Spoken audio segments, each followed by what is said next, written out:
melhor programação. Se liga. Agora na Rádio Viva, entrevista e bate-papo. Apresentação, André Vitói.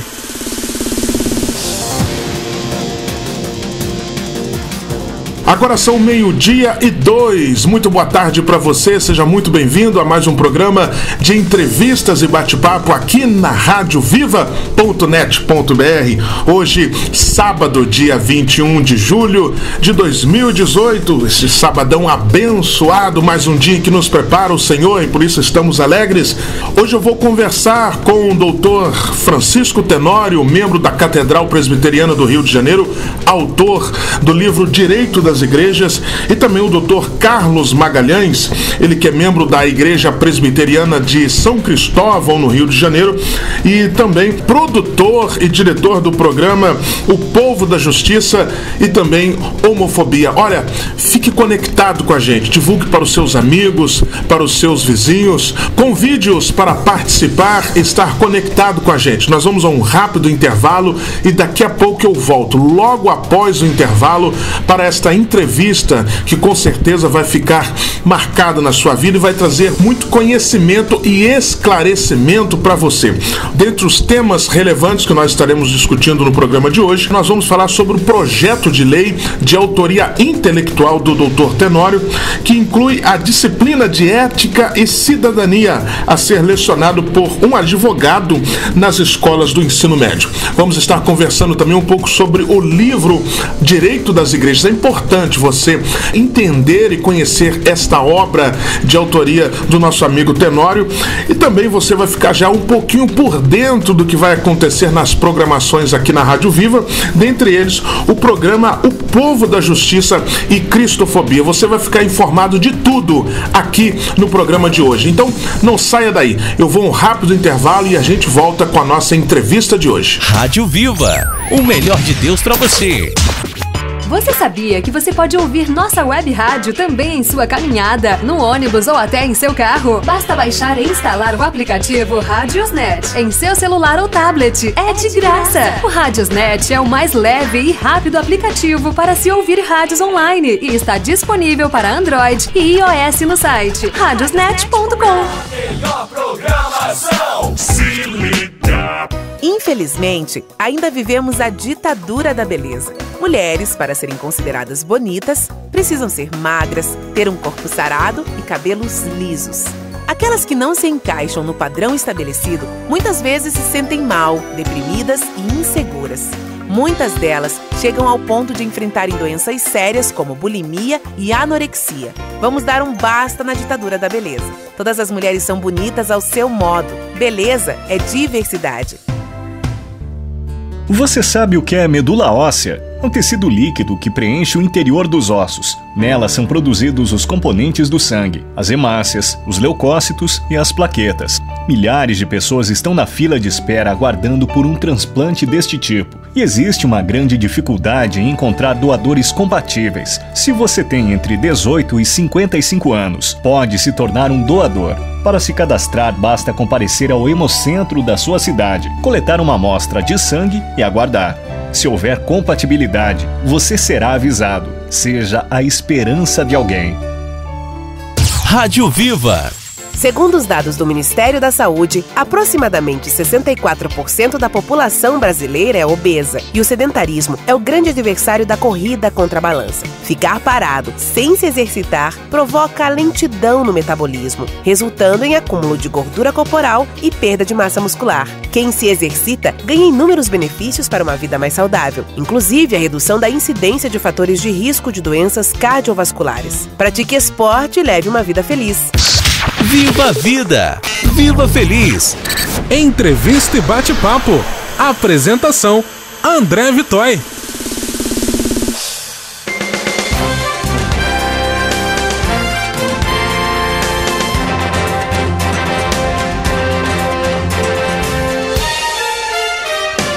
Olá, André Vitói com você aqui na Rádio Viva e também canais parceiros que estão em rede conosco. Hoje no nosso quadro de entrevistas iremos conversar com o Dr. Francisco Tenório, advogado, membro da Catedral Presbiteriana do Rio de Janeiro e também autor do livro Direito das Igrejas. Também com o Dr. Carlos de Castro Magalhães, advogado e presbítero da Igreja Presbiteriana do Brasil, no bairro Imperial de São Cristóvão, Rio de Janeiro. Ele também é sócio do escritório de advocacia Castro Magalhães, na Tijuca, Rio de Janeiro, e editor dos programas O Povo da Justiça e Cristofobia. Doutor Tenório, graça e paz. Graça e paz, André. É uma alegria estarmos aqui com os nossos amigos, tanto da Rádio Viva como dos canais parceiros. Que Deus abençoe. Espero que essa entrevista seja enriquecedora para os nossos ouvintes. Amém. Doutor Carlos de Castro Magalhães, graça e paz, querido. Graça e paz, André, é uma alegria, uma satisfação estar aqui com vocês, participando de um debate tão caloroso que eu sei que nós teremos nesse programa e com um público selecionado, né? Que nós sabemos que o ouvinte da rádio é um ouvinte atento, interessado, com uma boa capacidade de percepção e crítica das coisas, e isso daí só aumenta a nossa responsabilidade. Com certeza. Doutor Tenório, eu queria já de imediato a gente procurar entender um pouco sobre os projetos de lei de sua autoria intelectual, né, como você afirma pra gente, já que quando observamos o assunto projetos de lei, na cabeça da gente é só deputados eleitos em mandato que apresentam projetos de lei. O que seria projeto de lei de autoria intelectual, doutor Tenório? Bom, então, André, o que acontece? Eu defendo uma bandeira que é a seguinte: para servir a nação, nós não precisamos necessariamente de um mandato para fazer a diferença, tá? Seria muito bom ter um mandato legislativo no momento, mas não temos. Mas independente disso, nós como cidadãos podemos chegar até o poder legislativo e, fazendo um lobby, né, um trabalho de lobby ali, nós conseguimos algum parlamentar que coloque na pauta da Casa Legislativa o nosso projeto de lei. E como eu comecei a fazer esses trabalhos? Há muito tempo atrás eu fui contratado por um vereador para dar uma consultoria, elaborei um projeto de lei para ele, que ele protocolou. Só que naquela época era um projeto de lei de autoria dele, porque ele contratou meu serviço e comprou a ideia. Mas eu percebi que haviam parlamentares ali naquela Casa Legislativa onde eu fui, que eram abertos a ouvir pessoas do povo e abraçar ideias. Então, como eu tenho um interesse muito grande em apoiar classes profissionais, principalmente da advocacia e contabilidade, eu me empenhei em idealizar esses dois projetos que nós vamos conversar hoje aqui na entrevista em específico e conseguir, através do mandato do deputado Marcos Feliciano, que ele protocolasse na Câmara dos Deputados. Então é um projeto idealizado por mim, mas protocolado formalmente por um deputado. Então a autoria parlamentar lá é dele, mas na verdade quem idealizou foi um cidadão, alguém do povo como eu, que esteve elaborando, abordou o deputado algumas vezes e aí depois de conversas nós conseguimos convencê-lo que o projeto era bom para o país e aí ele fez o protocolo na Câmara dos Deputados. E a partir daí temos hoje outros projetos tramitando tanto na Câmara com outros deputados parceiros e também em câmaras de vereadores por todo o Brasil. Agora, é interessante, né, o doutor Carlos, porque nós vivemos uma época falando sobre política, né, política em si. As pessoas questionam, as pessoas falam muito, mas parece que a gente não ouve muito falar sobre um cidadão comum que pode sim ter este acesso e apresentar um projeto de lei intelectual. Exatamente. Parece que nós adquirimos um certo distanciamento das casas legislativas, né? Há outros países em que existem grupos de diversos segmentos, grupos de segmentos de trabalhadores, grupos de segmentos de defensores de liberdades individuais, grupos, segmentos de atividades econômicas que se organizam e se aproximam dos parlamentares para defender e para promover os seus direitos, os seus interesses. Isso faz parte do jogo democrático, né? Aqui no Brasil, infelizmente, o que tem acontecido e que talvez seja a causa desse afastamento é que esse trabalho de participação junto ao parlamento pelo cidadão comum, ele acabou sendo, na maior parte das vezes, ocupados por interesses espúrios, né?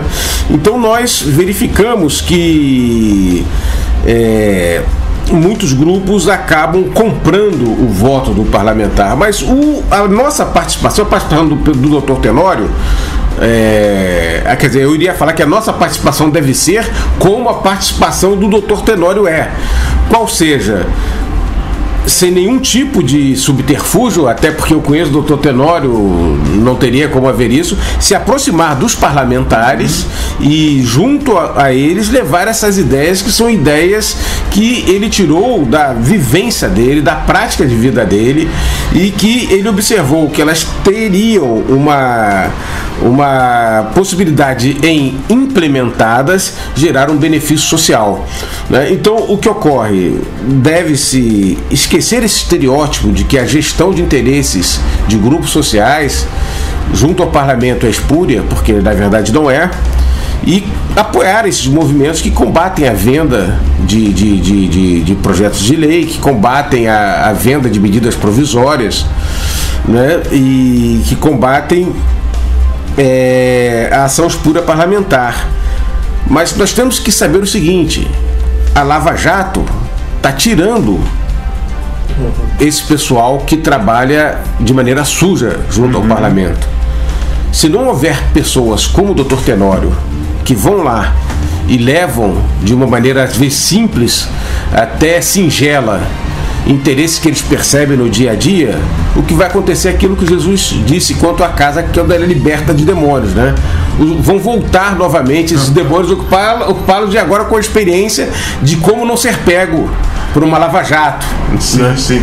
Até porque, doutor Tenório, o doutor Carlos citou a questão do interesse da população. Parece que é muito comum a gente ver nas cidades as câmaras de vereadores vazias nos dias de sessões, um desinteresse da população, e só vão lá quando, por exemplo, é uma votação que alguém alerta, olha, vai prejudicar toda a população, tem uma taxa aí de luz, né? E aí todo mundo vai, mas parece que a gente não tem muita noção do que é a participação da população, do cidadão nas casas legislativas. Sim, realmente, André, eu observo isso. E o que eu tenho observado também é uma questão muito peculiar. Muitas vezes nós fazemos algum trabalho, no meu caso específico, os projetos ligados à advocacia, a classe da advocacia, né? Que são projetos que beneficiam a categoria, e eu vou lá, idealizo o projeto, negocio com o deputado, vou a Brasília com dinheiro do meu bolso, tá? Ninguém me ajuda com viagem nem nada, é custeado pelo nosso escritório mesmo esse trabalho. E depois que conseguimos o mais difícil, que é protocolar o projeto de lei e começar a tramitação, nós precisamos de um segundo apoio, que é a visibilidade do trabalho, para termos o apoio popular, a classe profissional aderir. E o que eu observo, quando nós vamos, por exemplo, na OAB, que é o órgão de classe dos advogados, muitas vezes a liderança olha, mas acha até que o projeto é importante, mas não leva à frente um apoio e não dá visibilidade, porque ela não pode usar para promover a sua própria liderança. Então, assim, o Tenório, ele está ligado a um grupo lá da subseção da OAB Barra da Tijuca. Então não vamos apoiar o projeto, que senão Vai beneficiar a classe? Vai, mas vai prejudicar o grupo político que domina hoje aqui a nossa seccional, o órgão de classe. Então, por causa desses interesses, nós somos prejudicados. Eu também, como advogado. Os demais colegas são prejudicados. Eu tenho observado isso. As pessoas só procuram apoiar ou buscam quando tem um benefício não apenas para a sua classe, mas individual de autopromoção. Agora, o doutor Tenório, vamos falar um pouco sobre os projetos de lei. Um que me chama a atenção aqui é o PL 7318/2017, que inclui a disciplina de educação financeira a ser lecionada por um profissional de contabilidade na grade curricular do ensino médio. Foi um dos projetos que nós idealizamos, foram dois, né? O de educação financeira e depois o de ética e cidadania, que você também deve comentar. Sim, é o PL 7319, que inclui a disciplina de ética e cidadania a ser lecionada por um advogado na grade curricular também no ensino médio. Sim, esses dois projetos em específico, embora eu tivesse amizade com alguns deputados lá em Brasília, eu estava com dificuldade de protocolá-los lá. Por quê? Porque são projetos na área de educação extremamente importantes, já que incluem disciplinas que libertam o jovem cidadão da manipulação das grandes mídias e também do Estado. Por quê? O jovem com formação em educação financeira e também com noções de ética e cidadania, que inclui direitos básicos do cidadão, acesso ao poder público e tudo mais, ele passa a ter opinião, ele passa a questionar, ele não consegue ser manipulado com falsa informação. E além disso, implica na contratação de professores na rede pública e particular. Na rede pública, contratar professor implica em abrir orçamento. Então havia uma resistência. Aí eu consegui, em um evento que eu estive, um cliente meu e amigo, eu advogo para uma igreja, que esse meu amigo levou o pastor Marcos Feliciano, que tem mandato como deputado federal nessa legislatura.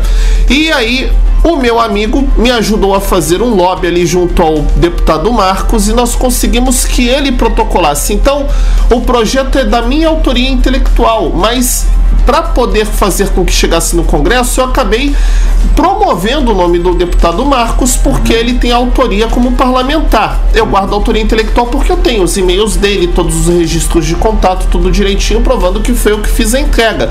Mas, assim, ele ganha também uma promoção do mandato dele. E eu não estou preocupado ou com aquele sentimento egoísta de que eu não vou levar porque o deputado Marcos vai ganhar visibilidade junto à classe profissional.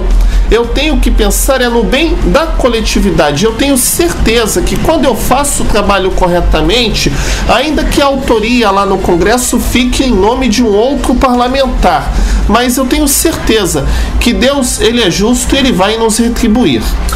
O doutor Carlos, muito nos chama a atenção sobre essa disciplina, educação financeira. Seria uma forma de prevenção, já que os dados são alarmantes, né? Mais de 60% da população endividada, não sabe administrar, né, os recursos financeiros. Seria uma forma de formar os futuros cidadãos que saibam administrar corretamente, e aí num futuro próximo essa estatística de endividados estarem bem abaixo. Exatamente. O cidadão brasileiro, quando ele termina o segundo grau, ele, infelizmente, hoje ele não está pronto para a vida.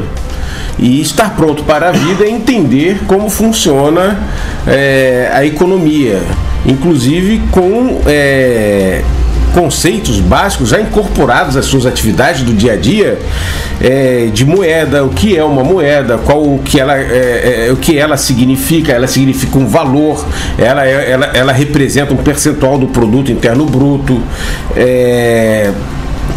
e desenvolver atividades tais na formação dele que ele possa, ao terminar o ensino médio, saber discernir dentro de uma proposta que lhe é feita no mercado, por exemplo, quando ele vai tomar um financiamento, discernir o real valor das coisas, o que ele está pagando ali, que é realmente o valor do produto, ou o que é aquilo que ele está pagando pela obtenção da moeda, qual o preço que ele está pagando pela moeda que ele está usando na obtenção daquele produto. Isso vai possibilitar ao cidadão, essa formação financeira, gerenciar seu orçamento doméstico, dar um real senso de proporções e medidas para as prioridades da vida dele. Então ele vai saber o que ele precisa realmente para viver, o que ele tem que ter o que ele precisa para constituir uma poupança de emergência, com o que ele vai gastar e que vai trazer retorno para ele, como no caso de uma formação, de um curso, de uma especialização que não é um gasto, que vai ser um investimento. Então essa formação em finanças prepara o cidadão para enfrentar as grandes corporações financeiras, que na verdade hoje se utilizam da debilidade cognitiva do brasileiro para agir com o desequilíbrio. E a outra formação em ética e cidadania prepara o cidadão para enfrentar o Estado. O Estado brasileiro, aí quando nós falamos do Estado, não estamos falando do Estado unidade federativa, estamos falando do Estado como todo o aparato de governo, né, de Estado, que é a União, Estado, que é a União, Estados e municípios e o Distrito Federal. Todo o aparato possui uma legislação absurda, possui uma capacidade de interferir na vida do cidadão, uma capacidade monstruosa, e o cidadão se vê sem meios de enfrentar. Vai resgatar também o papel do advogado como o principal defensor do cidadão contra o Estado. Porque o primeiro papel do advogado é prevenir, e isso é uma forma de prevenção através do ensino da cidadania. Agora, o doutor Tenório me faz lembrar, na fala do doutor Carlos, justamente aqui nessa questão da disciplina de ética e cidadania. Eu me lembro que há alguns meses surgiu aquela questão do projeto de lei sobre ideologia de gênero, né? Nas câmaras, nas escolas, e aí gera um temor na população. E aí, justamente, ética e cidadania, o cidadão entendendo de fato o que é direito, onde é que ele pode agir, e que não está refém dos nossos políticos, podemos dizer assim.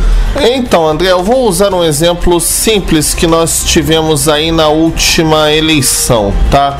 Um determinado candidato chegou nas igrejas evangélicas e falou assim: olha, nós precisamos votar em políticos evangélicos e tal, porque nós vamos aprovar aí uma lei, uma emenda constitucional, para que igreja que funciona em imóvel alugado não pague IPTU. Por que ele fez essa bandeira? Se aproveitando da ignorância e desconhecimento do cidadão comum que frequenta as nossas igrejas, de não ter um discernimento simples de que a Constituição, quando ela prevê imunidade tributária do templo, ela não faz discriminação que tem que ser o templo próprio ou alugado. Já é um direito que já existe. Mas por não ter lá não haver uma capacidade interpretativa do cidadão comum, e algumas prefeituras se aproveitarem da ignorância de alguns na gestão da sua igreja e fazerem essa cobrança ilicitamente, em outros casos se valerem do fato de igrejas pagarem IPTU não porque não existe o direito, mas porque a sua Constituição está irregular, o registro está irregular. Então às vezes tem um contrato de locação, mas o CNPJ tem alguma pendência, e aí a igreja não consegue a imunidade do IPTU no imóvel alugado. Não é porque não existe o direito, é porque ela não tem o registro dela em dia. E aí esse discurso, que é um discurso falso, dizendo que vai dar um direito, já existe, né? Acaba manipulando as pessoas. Por quê? Porque não tem uma noção. Outros que vão procurar órgãos públicos, e aí fica aquele funcionário empurrando e não atende direito, porque não sabem reivindicar, não conhecem o direito que tem, por exemplo, de acionar o Ministério Público quando não são corretamente atendidos em uma delegacia de polícia. polícia. Então nós temos, é um caso simples, vários casos de flagrante, de crimes de rua, furtos, roubos e tal, ofensas na rua, que a pessoa vai na delegacia, não é atendida e ela acaba deixando pra lá. Isso não entra na estatística. Por quê? Porque não tem uma formação como cidadão. A ética e cidadania vai fazer também com que nós venhamos a inibir a corrupção, porque o cidadão passa a ter capacidade de questionar e fiscalizar o poder público. Doutor Carlos, ética e cidadania é um assunto que tem muita informação que precisamos como cidadãos entender e compreender para a gente saber agir em situações em que, não, eu sou vítima, né? É tipo aquela propina do policial, ou eu pago, ou eu perco o carro, ou vou preso, enfim, a pessoa não sabe como agir. Isso aqui traz essas informações importantes já a partir do ensino médio, para que num futuro nós venhamos ter também, os nossos jovens venham ter uma mentalidade diferente do que a gente vê hoje, né, o doutor? Na verdade, isso daqui ele quer induzir na sociedade um resgate de algo que na realidade deveria vir já da família, né? Da formação familiar. Mas infelizmente nós tivemos vários problemas geracionais no Brasil e parece que isso não está acontecendo nas famílias. Não há mais essa formação já desde berço, principalmente quanto ao aspecto ético. Quanto à cidadania, eu creio que é necessária essa intervenção no ensino das escolas, porque o conhecimento necessário para a formação hoje da capacidade crítica do cidadão é muito necessário, porque as informações são muitas. Há uma certa complexidade hoje de normas, regulamentos, o próprio texto constitucional nosso é absurdamente grande. E mudado com inúmeras emendas já que nós temos aqui ao nosso texto constitucional. Então, por isso que nós devemos trabalhar no sentido dessa disciplina, né? Agora, quanto à questão ética, eu creio que, por exemplo, os 10 mandamentos suprem tudo. Se os pais ensinarem aos filhos os 10 mandamentos, refletirem sobre os 10 mandamentos e depois sobre o Sermão do Monte, nós teremos cidadãos já com uma formação ética para a vida. E não só para a vida do Brasil, em qualquer lugar onde você colocar esse cidadão, em qualquer situação, ele vai estar pronto, eticamente. Mas, infelizmente, isso tem sido esquecido até pelas próprias famílias evangélicas, né? Verdade. Doutor Tenório, antes de encerrarmos a nossa entrevista, se conversarmos com o doutor Tenório sem falarmos sobre o livro Direito das Igrejas, não podemos, é lógico. Fala um pouquinho só sobre o livro Direito das Igrejas. O senhor é autor desse livro que tem sido aí um esclarecedor para os nossos líderes, nosso povo evangélico. Bom, André, como os amigos da rádio e dos canais parceiros sabem, sou o autor do livro Direito das Igrejas.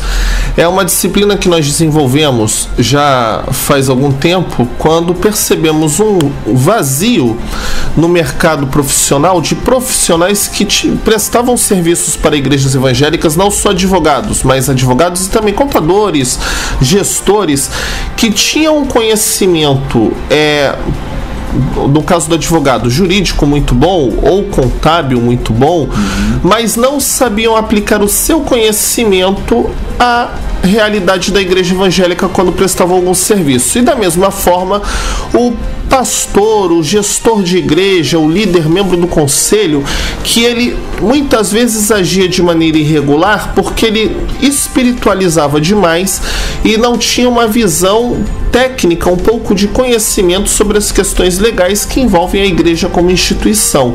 Então nós desenvolvemos a disciplina, tivemos os primeiros cursos em 2015, incentivado pelos alunos, transformamos a apostila em um livro que agora está indo para a 3ª edição. Nós já estamos atualizando aqui e na terceira edição ele vai ganhar um novo capítulo só sobre aquele caso que teve em Portugal conhecido como o Segredo dos Deuses.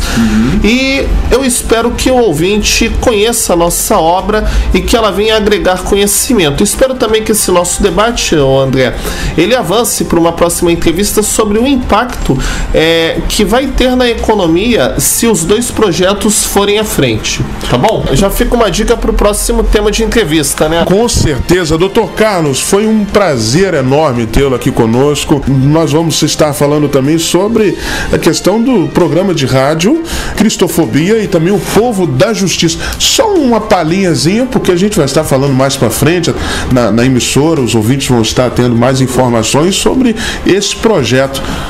O programa Cristofobia é um programa novo que nós estamos editando. Ele existe um blog. Ele trata de um relato e reflexão sobre os principais eventos de perseguição aos cristãos ao redor do mundo, perseguição aos cristãos aqui no Brasil. Por exemplo, ontem nós vimos a Caixa Econômica exigindo no recadastramento do PIS que o cliente indique o seu signo do zodíaco. Ninguém é obrigado a saber o signo do zodíaco ou crer que tenha um símbolo dele, um signo dele no zodíaco.